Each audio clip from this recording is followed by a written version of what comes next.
On vous souhaite la bienvenue à ericlatour.com. Vous savez que ça bouge dans le monde de la santé, principalement pour les employés, les cadres, les structures. On a un nouveau gouvernement, un nouveau ministre. On a aboli les agences, on a aboli les C3S. On est en train de créer des CI3S, des centres intégrés. Et à Montréal, on appelle ça des CIUS, des centres intégrés universitaires de santé et de services sociaux. Et il y a d'ailleurs l'un des nôtres qu'on connaît bien ici dans la région, qui a été le premier DG du C3S au Richelieu-Rouville, Yvan Gendron, qui par la suite a été DG de Charlemagne, PDG de l'Agence de la santé de la Montérégie. Depuis quelques années, il était directeur général adjoint au CHUM à Montréal. Il y a eu quelques tempêtes médiatiques et politiques. Et là, il sera le nouveau directeur général du CIUS de l'Est de l'île de Montréal. Yvan Gendron est avec nous.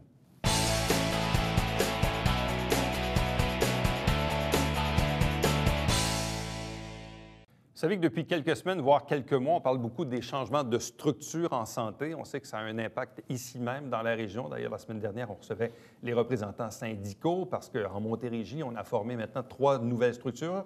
On abolit l'agence, on abolit les C3S, mais on crée de nouvelles structures, des CI3S, dont l'Est, l'Ouest et le Centre, la Montérégie-Centre.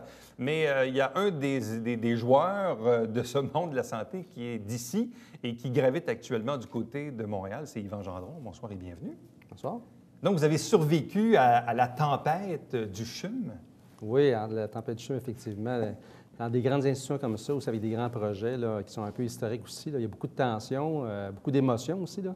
Mais en même temps, effectivement, là, il arrive des situations dans lesquelles les gens veulent intervenir, le DG veut prendre sa place, un nouveau DG qui arrive aussi. Le ministre, avec la grande réforme, amène aussi ses orientations. Puis là, il arrive de temps en temps des petits accrochages. Là. Quel est l'impact des changements de structure sur les clients, sur les patients, sur les citoyens? Parce que même vous-même, vous l'avez vécu à une autre échelle. Vous avez été le premier directeur général du C3S. Tout à fait. Or, on est en train de l'enterrer. Là. Il y avait d'ailleurs la dernière réunion du conseil d'administration.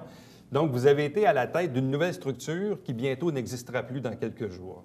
Et là, vous allez être à la tête d'une nouvelle structure qui va prendre naissance. Ouais. C'est quoi l'impact des structures pour les patients, ultimement? Ouais. Bien, je pense qu'il faut le voir comme plutôt une continuité dans ce qui a été fait en 2004, là, parce qu'on avait regroupé un certain nombre d'établissements à Montérégie. On est passé de 47 à 18 établissements, et là, on va passer à 3 établissements. C'est un peu le même phénomène à Montréal qui se passe actuellement. Mais l'impact, dans le fond, pour la population, il n'y a pas beaucoup d'impact. L'important, c'est que nos services soient bien intégrés ensemble, qu'on donne les meilleurs services. Puis là-dessus, l'accessibilité à la clientèle, l'offre de service, on n'est plus 47 joueurs qui se parlent, parce de s'entendre qui va offrir le service. Et on est 3, on est 2. Et là, si on n'est pas orienté comme il faut, on a un petit problème. Là.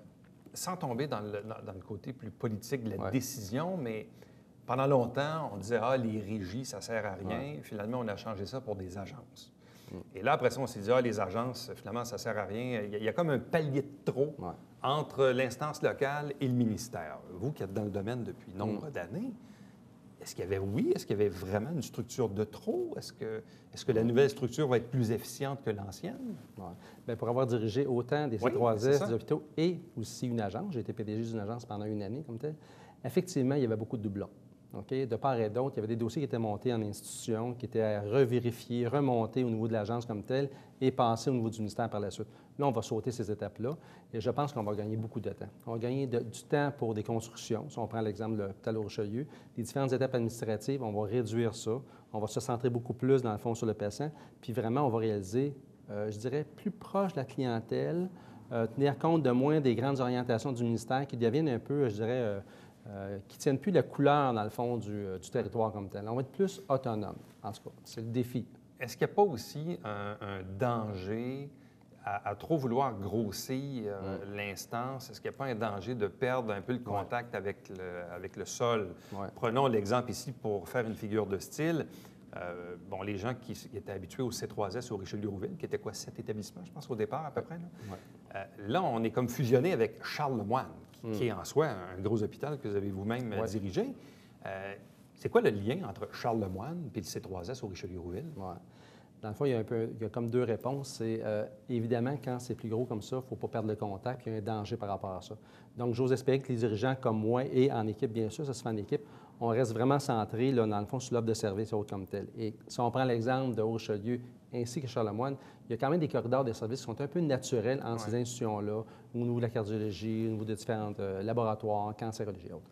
Mais par rapport à ça, là, il y a un défi parce que c'est sûr que les gens vont avoir une crainte de dire est-ce qu'un établissement va un peu avaler l'autre? Est-ce que les projets vont passer avant un autre? Ça, il y a cette stratégie-là. Mais si on a le même dirigeant comme tel, dans la bonne répartition des services, pour pas que notre jeune, notre personne âgée, les personnes qui ont des déficiences comme telles, ils perdent, mais là, il faut vraiment se centrer sur notre client. Là. Bon, tantôt, je parlais de l'impact sur les usagers, sur les clients. Il y a aussi de l'impact sur des employés et les cadres également. Chez les employés, même, on en discutait la semaine dernière avec la présidente du syndicat FIC ici, où là, dans le fond, on va fusionner les listes d'ancienneté, ce qui fait qu'une infirmière de Haut-Richelieu va pouvoir poser sa candidature à Charlemagne et vice-versa. Tout à fait. Et là, c'est l'ancienneté qui vient jouer. Dans le cas des cadres, par contre, là, on a une nouvelle structure qui s'établit. Est-ce qu'au final, est-ce qu'il y a de l'attrition? Est-ce qu'il y a des départs à la retraite? Est-ce qu'on parlait de doublons tantôt avec les gens de l'agence qui vont être attachés? Bon, est-ce que là aussi, il y a moyen de sauver un peu de sous au niveau du budget? Bien, la réponse est clairement oui.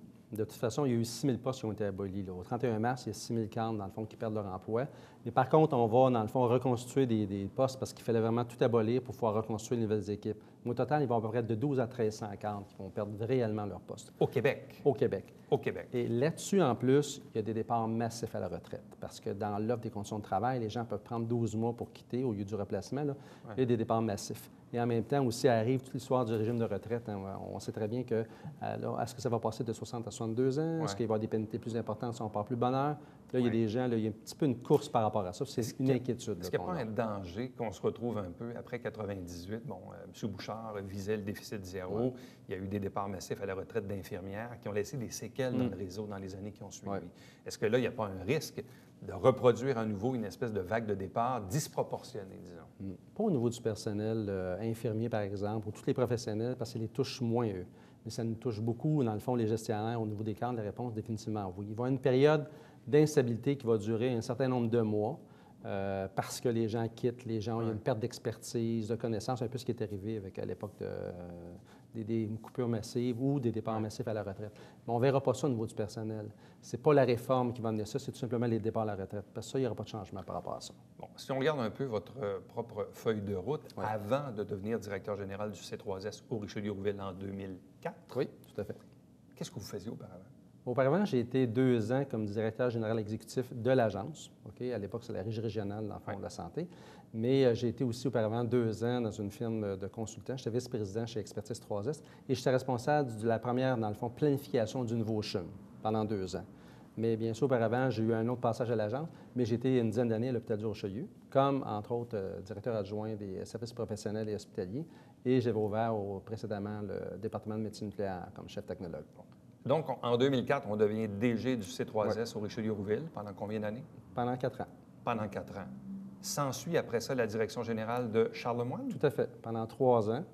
Après ça, été appelé par le ministre pour occuper un poste, dans le fond, de président-directeur général de la nouvelle agence régionale de santé et services sociaux pendant 1 année. Avant d'aller un passage au niveau du CHUM, un appel un peu ministériel par rapport à tout l'ensemble du projet, le grand projet de construction, transformation du nouveau CHUM. Ils sont venus chercher, dans le fond, un peu l'expertise que j'avais dans la mobilisation des troupes, connaissance immobilière, connaissance un peu de l'organisation des services. Qu'est-ce qui est différent entre diriger un C3S comme au Richelieu-Rouville, un hôpital universitaire comme Charlemagne, être PDG d'une agence dont on en parlait tantôt, et là, être au CHUM? C'est quoi le lien entre tout ça? C'est sûr que moi, je suis un gars de projet. Donc, quand il arrive soit des projets de construction, des projets vraiment qui touchent l'entièreté d'une organisation, on appelle des gens comme moi qui ont travaillé dans ces projets-là. Par contre, quand tu diriges des projets comme ça, il faut que tu aies une expérience de directeur général parce que tu es en perpétuelle négociation avec le constructeur, avec une agence de PPP, avec un consortium. Tu es tout le temps en négociation. Donc, il faut que tu aies cette expertise-là. Il faut que tu aies une bonne connaissance au niveau de l'organisation clinique, des services, une bonne connaissance des besoins des patients, du personnel, et particulièrement dans un cas de centre hospitalier universitaire, toute la portion académique, recherche, enseignement. Donc là, vous êtes au CHUM depuis combien de temps? 3 ans. 3 ans. Et là, vous avez traversé 2 tempêtes politico-médiatiques. Oui. Il y en a eu une première avec l'ex-DG, le Français, Christian Père, Tout à fait. qui a quitté un peu dans la controverse. Vous étiez l'adjoint. Oui. Et là, vous avez vous-même posé votre candidature pour obtenir la direction, parce qu'au départ, vous étiez par intérim. Là, vous avez posé votre candidature, fait que là, vous vous êtes retiré de l'intérim durant le temps. Et finalement, c'est M. Turgeon qui a eu le boulot. Celui-là même qui a fait l'objet d'une autre crise politique et médiatique, pas plus tard qu'il y a 2 semaines. Et là, vous surfez à travers les crises. Vous êtes comme... Bon, il faut croire que peut-être je suis un bon médiateur ou un bon tampon dans les crises, là, mais bon, moi, je fais face toujours à la musique de toute façon. Là, puis c'est peut-être un peu mes talents, mais que j'ai appris en côtoyant d'autres personnes qui, quand même, pouvaient passer à travers la tempête. C'est quoi l'impact pour une organisation quand se vit de l'interne, soit la crise de Christian Père ou celle de Jacques Turgeon il y a 2 semaines? Bien, il y a une démobilisation. Il y a beaucoup d'inquiétudes, comme une crise comme ça, celle-ci ou celle précédente, c'est-à-dire comment le ministère, les agences vont écouter les projets, dans le fond, du CHUM pour pouvoir continuer à avancer. Est-ce que tout va arrêter? Ça, c'est une grande inquiétude. Au-delà de la solidarité entre gestionnaires, puis de dire est-ce que notre image est vraiment entachée, est-ce que c'est vraiment ça qui se passe puis qui est traduit au niveau des médias, il y a ce parti-là. Mais l'autre élément, c'est de dire est-ce que nos projets viennent d'arrêter? Est-ce qu'on va avoir des difficultés au niveau de la crédibilité de faire passer nos choses? Ça vient toucher les gens. Là. Et là, entre-temps, il y a eu aussi sur l'île de Montréal un autre impact organisationnel. Bon, ici, on le sait, en Montérégie, il y a l'Est, l'Ouest et le Centre, auquel appartient maintenant la région du Richelieu. Du côté de Montréal, il y a aussi non pas les CI3S, mais les CIU3S, les CIUS, Centres intégrés universitaires de santé et de services sociaux. À Montréal, dans le fond, comment va fonctionner, de quelle façon se divise-t-on le territoire de façon organisationnelle à Montréal? En santé. Bon, au-delà des 5 établissements qui sont non fusionnés, là, comme Sainte-Justine, McGill, le CHUM, l'Institut cardiologie et l'Institut Pinel. Ça reste des entités à part. Ça reste des entités à part. Tandis que tous les autres établissements comme tels sont tous regroupés en 5, dans le fond, CIUS, que ce soit, dans le fond, le nord de l'île, d'où le centre et Sacré-Cœur, l'ouest de l'île du côté de Clare-Shore, du côté je dirais, du centre-est, qui reprend en partie des activités résiduelles de l'agence, où on retrouve, entre autres, Notre-Dame-Verdun. On trouve toute la partie centre-sud, centre plutôt ouest, qui est le Jewish, etc. Puis du côté de l'est de l'île, où j'ai la chance d'être PDG, dans le fond, tout ce qui est Santa Gabrini, Hôpital Maisonneuve-Rosemont, l'Institut universitaire santé mentale, les 3 C3S, Pointe de l'Île, Lucille-Teasdale, Saint-Michel-Saint-Honoré et l'Institut canadien polonais, pour une somme de 15 000 employés. Une structure de 15 000 employés. Oui, tout à fait. 5 600 stagiaires à peu près. Plusieurs établissements, là, vous avez fait la nomenclature. C'est ça. Et tout ça va être effectif au 1er avril? Tout ça est effectif au 1er avril, oui. Donc, le 1er avril, vous êtes le premier PDG tout à fait. du CIUS de l'Est de l'île de Montréal. Oui. C'est bien ça? Oui. Comment on réussit à faire? Parce que là, vous avez d'autres expériences dans le passé, oui, c'est vrai. Le CHUM était quand même à la base déjà une grosse structure en soi. Oui. Comment on réussit à faire tout prendre ça? Comment le jello va prendre, pour reprendre une expression? Bien, premièrement, je pense que la première qualité, c'est de bien s'entourer. Donc, il faut former notre équipe rapidement. Déjà, même si on est en fonction à partir du 1er avril, j'avais déjà choisi, comme tous les PDG du Québec d'ailleurs, notre PDGA, donc notre adjoint principal. Moi, j'ai retenu Denise Fortin, qui est la directrice générale de l'Institut universitaire de santé mentale, dans le fond, l'ancienne Hippolyte Lafontaine, qui a une grande expérience du point de vue social, du point de vue santé mentale, donc on vient se compléter par rapport à ça. Et on a déjà choisi notre directeur des ressources humaines, communication affaires juridiques, et déjà aussi notre directeur des ressources financières. Et là, à partir du 1er avril, on va constituer le reste de l'équipe. Mais pour faire ça, c'est vraiment c'est l'art de trouver toutes les forces pour en faire un succès parce que ça va vite. Il y a beaucoup d'enjeux. Il ne faut pas oublier, dans le fond, tout notre personnel, enseignement, et surtout pas la population, mais c'est un enjeu important. Et les opérations courantes qui continuent. Et les opérations courantes qui continuent. On dit quoi aux patients et aux employés? Là, vous faites la même chose hier que demain, c'est quoi? Tout à fait. Bien, premièrement, les gens donnent des services d'une qualité excellente. OK? Il y a des enjeux, il y a des difficultés. La vie ne changera pas pour eux. Là. Les gens aux soins intensifs, les gens en santé mentale, les gens aux soins à domicile comme tel, ils vont continuer à donner leur excellent travail comme tel. Nous, on va venir les supporter, dans le fond, pour s'assurer que l'ensemble des forces, par exemple, des 3 C3S, qu'on harmonise, dans le fond, les pratiques pour profiter tous des bons coups de chacun. Puis on va essayer de partager ça entre les gens, d'inculquer ça, d'entrer ça là-dedans. C'est évident, là. Puis on va baisser, dans le fond, la facture bureaucratique en ayant moins de cadres, naturellement, en baissant le nombre de processus, puis de redire, puis de refaire les mêmes choses. Fait qu'on va se mettre beaucoup plus au niveau du service de clientèle. Mais c'est un défi important. Là. C'est des grosses structures. C'est des grosses structures, très grosses, comme on n'a jamais vu. C'est une première là, au Québec. Parce que 15 000 employés, vous allez être combien de cadres pour gérer ça? Actuellement, on est autour de 500 quelques cadres, là, mais on va baisser. Actuellement, ce secteur-là, c'est le taux d'encadrement le plus bas au Québec. Ah oui? Oui, tout à fait. mais il y a des ajustements à faire. Puis avec tous les départs à la retraite, de toute façon, peu importe la pression qu'on a pour réduire les cadres, le nombre de cadres plutôt, là, on va être pris devant faire face au départ à la retraite de façon importante, déjà. Et là, est-ce que vous pigez au travers les employés ou les cadres existants? C'est-à-dire que, quand là, vous avez dit tantôt, bon, votre PDGA, donc l'adjointe, direction RH, financière, etc. Ouais. Mais là, c'est quoi? On regarde des gens qui sont déjà en place dans les C3, vous, dans le fond, c'est 3S, là, c'est ça? Oui. Qui se fusionnent. On regarde ça, puis on pige là-dedans, on fait nos choix là-dedans. Dans les 3 C3S, les 3 établissements hospitaliers, 2 santé physique, santé mentale, plus l'Institut canadien polonais qui est un CHSLD, la règle qui a été donnée cette année, c'est qu'on pige dans Montréal. Donc, tous ceux dans Montréal peuvent postuler. Dans ce cas-ci, les 3 postes que j'ai retenus, dans le fond, sont dans le fond de notre CIUS, donc dans le fond des établissements qui sont regroupés. Ça donne comme ça. Les meilleurs candidats que je trouvais avec ma PDGA, c'était vraiment ces gens-là comme tel. Le siège social va être situé à quel endroit? Vos bureaux à vous vont être dans quel building? Oui. Symboliquement, c'est sûr qu'il y a un siège social. Ça en prend un. Il faut être assis quelque part. Ça va être à l'hôpital Maisonneuve-Rosemont. Par contre, ce qui est important que je dis aux gens, c'est, après avoir dit ça, ce qui est important, c'est que dans les différents comités, comité des usagers, comité, mettons, du CMDP, Conseil médecin dentiste pharmacien, Conseil d'administration, et tous ces comités-là dans lesquels j'en travaille, il faut s'assurer qu'il y a une représentation qui provienne des 7 établissements pour représenter les besoins, les problématiques, les ethnies aussi, les diversités culturelles, qu'ils soient polonaises, serbes, qu'ils soient italiennes, maghrébines et autres comme telles, et bien sûr, toutes les différentes ethnies par rapport à ça, et la culture. Là. Mais ça, la culture, c'est un peu comme dans le privé, on parle de culture d'entreprise, mais dans le public aussi, là, il y a comme une culture d'entreprise. Moi, je prends un des exemples parce que parfois, j'ai affaire à l'Hôtel-Dieu à Montréal, et quand je discute avec ces gens-là, je sens qu'ils sont une famille très tissée serrée. Et quand je discute avec les gens, ils sont toujours un peu effrayés à l'idée de travailler avec Notre-Dame, puis de travailler avec Saint-Luc. On se dit, bien là, hier, on était quasiment des compétiteurs, une compétition amicale, mais une compétition quand même. Puis là, on nous dit, bien, demain matin, tout le monde, vous allez tous travailler ensemble. Oui, oui. Bien, c'est pour ça que si on prend l'exemple du CHUM, en 2016, ils vont tous être ensemble. L'hôpital Notre-Dame va continuer à exister, là, mais avec des niveaux de services qui sont différents, plus l'hôpital, dans le fond, général qu'un hôpital, bien sûr, spécialisé universitaire. Mais on a mis en place une direction soutien à la transformation qui travaille sur ces enjeux-là. Puis un des enjeux qui sont vraiment cette année, c'est de définir les structures de poste. Qui va aller travailler où et pour quelles bonnes raisons? Fait que là, il y a beaucoup de communication, d'outils d'information, d'échanges comme tel, puis les gens vont se mettre en liste pour savoir qui va aller travailler où.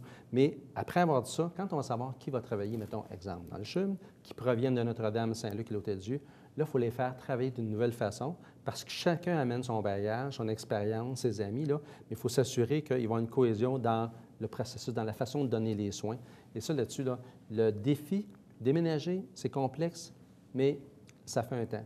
Mais se transformer, par aller dans une nouvelle institution avec 3 familles qui travaillent parfois différemment, puis parfois de façon isolée, ça, c'est le grand défi. C'est le transfert, c'est l'appropriation de cette nouvelle culture-là qui va devenir une mosaïque, dans le fond, de culture qui va transiter avec le temps. Sur le plan personnel, qu'est-ce qui vous fait vibrer dans ce genre de défi-là? La capacité de changer les choses, la capacité de faire évoluer, dans le fond, les services. On nous donne des moyens qui sont différents. On nous donne des opportunités, dans le fond, de dire qu'est-ce qu'on peut faire, qu'on peut s'assurer que, exemple, nos gens soient à domicile. Je vais prendre l'exemple du CIUS, dans le fond de l'Est de l'île de Montréal. Quand on sait que des services sont donnés dans un C3S, c'est plus rapide que dans un autre parce qu'il y a une pratique différente. C'est l'opportunité, dans le fond, de revoir nos pratiques puis de faire un pas de plus là-dedans, dans l'accessibilité. Donc, quand il y a un projet comme ça qui nous permet d'avancer, de faire les choses différemment, c'est sûr que c'est très stimulant. Mais c'est à nous autres de découvrir ou de créer des opportunités, là, tous ensemble en équipe. Il faut que ça travaille en équipe. Quel est votre degré d'appartenance à la région ici? Parce que vous l'habitez toujours. Oui, toujours. Depuis fort longtemps, d'ailleurs. Oui, depuis 1987. Là. Ça fait quelques années. Oui. Donc, vous faites partie de ceux qui font la navette entre Saint-Jean et Montréal. Oui, tout à fait. Oui. Est-ce qu'on rend profitable ces heures passées dans la circulation? Oui, on téléphone, on fait des rendez-vous dans le fond, on téléphonique. On profite du temps là, parce qu'évidemment, on passe du temps. Puis là, je vais en passer un petit peu plus versus l'hôpital Maisonneuve. Un petit peu plus loin. Un petit peu plus loin. Ça paraît, ça. Par contre, il va y avoir plus d'échanges téléphoniques à faire avec cette organisation-là. J'espère que vous êtes bien équipé, un bon Bluetooth. Ah, ça oui. Moi, je suis en sécurité. Je faisais des mesures d'urgence dans les années 90, puis j'étais déjà équipé, donc il n'y a pas de problème là-dessus. Malgré tout ça, donc le fait de travailler à Montréal, mais d'avoir aussi laissé sa marque ici à Saint-Jean, en Montérégie, d'habiter toujours la région, Qu'est-ce qui vous tient, qu'est-ce qui vous lie à cette région-là? Bien, d'abord, je pense que je m'attache à une région. C'est sûr que la famille, mes enfants sont encore ici, donc on s'occupe ensemble. Ma fille travaille dans la région, puis on se voit plus en famille. Puis ça permet de déconnecter un peu par rapport au milieu urbain et autres. Comme ça. Moi, c'est pas grave de se promener comme ça en auto pendant un certain temps. L'important, c'est de se retrouver et d'avoir un milieu qui est propre à nous, qui est plus, je dirais, plus convivial, familial. À Montréal, moi, j'ai quand même resté 20 ans à Montréal, là, et c'est plus impersonnel. Je pense qu'un milieu comme Saint-Jean, là, une bonne grosseur, intéressant, il y a tous les services. Là. Je ne vois pas pourquoi j'irais ailleurs. Là. Avez-vous l'impression, en fait, moi, je le constate un peu, même il y a 2 semaines, un peu, quand on parlait de votre nomination à Montréal, on sent que vous avez laissé, disons, un bon souvenir. Ça, est-ce que ça fait chaud au cœur de voir ça? C'est sûr que ça fait chaud au cœur. Puis quand ma nomination, dans le fond, a été, publicisée, etc., j'ai eu énormément de messages. J'ai eu des messages quand même depuis septembre dernier, quand le projet de réforme a été mis pour la première lecture, là, la première, dans le fond, version comme telle. Les gens ont commencé à appeler, on m'a dit « Yvan, est-ce que tu as le goût? On aimerait ça, etc. » Fait que là, ça devient un peu déchirant, là. Mais, parce que certains vous voyaient là, à la tête là, de la Montérégie, soit Est, Ouest ou Centre, là, idéalement. Oui, Centre, probablement. Mais c'était dans la semaine de relâche des étudiants, puis la semaine d'échange des joueurs de hockey, puis le ministre disposait un peu de nous autres.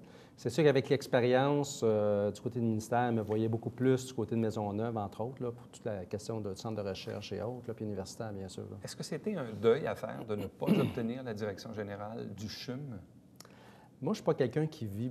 moi, je n'ai pas de deuil, là.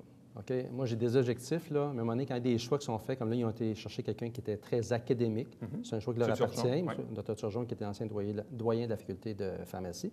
Tout à fait correct. Une fois que c'est fait, là, moi, je suis déjà toujours 2 pas en avant. Fait que je regarde ce qui s'en vient, je regarde les réformes, ces choses-là. Pendant ce temps-là, moi, je fais un travail là, plus connaître là, au nombre d'heures qu'on fait, etc. Parce que le projet du CHUM, entre autres, on ne peut pas dire que ce n'était pas un projet intéressant, disons. Là. Fait que là, je passe à un autre projet. Mais non, moi, je suis toujours en avance. Et si vous êtes 2 pas en avant, ça va être quoi le après du CIUS de l'Est de l'île de Montréal? Bien là, je pense que moi, j'ai 54 ans, fait qu'on verra si après 2 mandats ce qui arrive. Mais là, on va commencer par réaliser ça. Là, mais 2 pas en avant, c'est moi, je pense dans les 2 prochaines années tout ce qu'il y a à faire, là, parce qu'il y a beaucoup de choses à faire. Parce que est-ce qu'il est bon de rester quand même un certain laps de temps? Parce que prenons l'exemple de l'agence, c'était à peine 1 année. Là. Mais l'agence, c'est pas la même structure qu'un hôpital ou qu'un C3S. Est-ce qu'en même temps, comme gestionnaire, on a l'espoir d'être là un minimum d'années pour installer ce qu'on a à installer? Là? Je pense qu'il faut être là au moins pour un mandat. Là, les mandats, c'est 3 ans. Par contre, c'est un peu court, là, mais au moins pour un mandat de 4 ans normalement. Mais c'est sûr que ça dépend des personnalités puis comment on s'est construit. Moi, je suis un gars de projet. Donc, pour le moment, j'aurais été encore à l'agence plusieurs années. Le projet du CHUM qui avait un certain besoin, puis le ministre, j'ai eu un appel. Donc, j'ai sauter sur ce projet-là. En terminant, quand vous vous baladez sur le boulevard du Séminaire, Pierre-Caisse et Macmillan, et que vous voyez la grue qui est là, est-ce que vous vous dites il y a un petit peu de moi là-dedans? Bien, je dis surtout qu'il était temps, parce qu'en 2007, l'annonce a été faite. Puis là, ça a commencé à construire en 2014. Ce n'est pas une critique envers les gens. Là. Il y a je parlais tantôt, si on peut baisser les bureaucraties pour accélérer, dans le fond, les annonces et autres. Là. Mais je me dis, bien, pour avoir passé quand même 2 séjours, là, je suis content que, dans le fond, la population va avoir des meilleurs services en termes de zone immobilière, parce que les gens qui donnent des services, c'est excellent. Donc, c'est comme un... Oui. Il y a une partie de moi comme d'autres, parce que je suis un gars d'équipe, là, mais effectivement, oui. M. Gendron, merci beaucoup. Bonne chance dans votre nouveau mandat. Merci. Restez avec nous. Au retour, on vous présente le Babillard quotidien.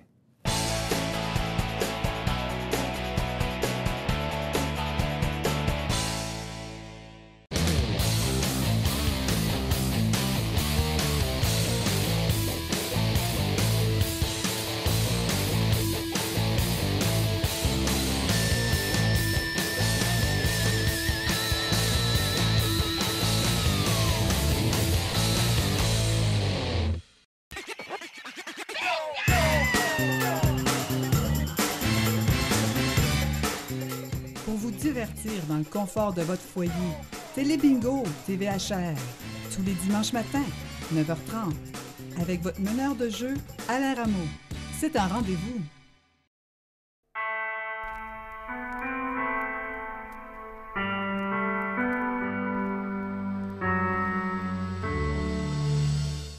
Coulisses Bêta, version 3.0, jeudi, 19h.